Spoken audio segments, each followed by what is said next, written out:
Isang mapagpalayang araw sa ating lahat. Ako po si Teacher Patrick Camus mula sa BVE 311 at ang video reflection na ito ay para sa aming kursong 2PBE 18 o ang Principles and Methods in Teaching Values Education. Bilang isang nagsasanay na guro sa edukasyon sa pagpapahalaga,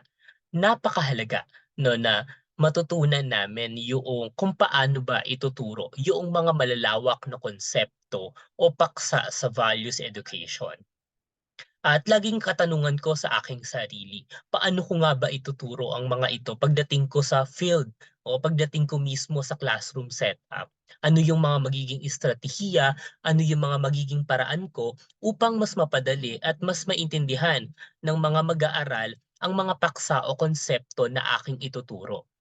At nung nakita ko na iti-take namin 'no, yung Principles and Methods in Teaching Values Education, natuwa at na-excite ako sapagkat alam ko malaki ang magiging tulong nito sa akin bilang isang nagsasanay na guro sa edukasyon sa pagpapahalaga upang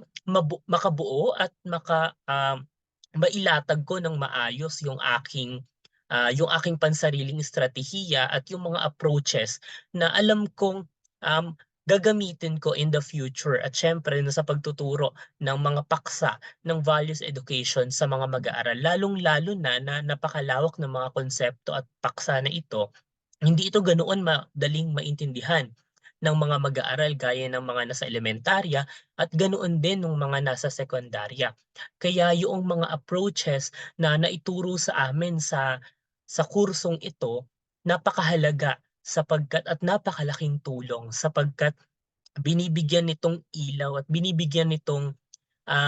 kaliwanagan yung aming mga katanungan kung paano nga ba namin ituturo yung mga paksa sa values education.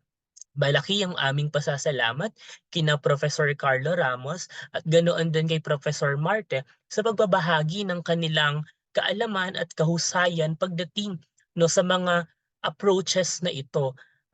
Binigay nila sa amin yung kanilang mga kaalaman pagdating sa paksang ito upang nang sa gayon makabuo din kami ng mga sarili naming pamamaraan upang maituro ng epektibo sa mga mag-aaral yung mga paksa sa values education.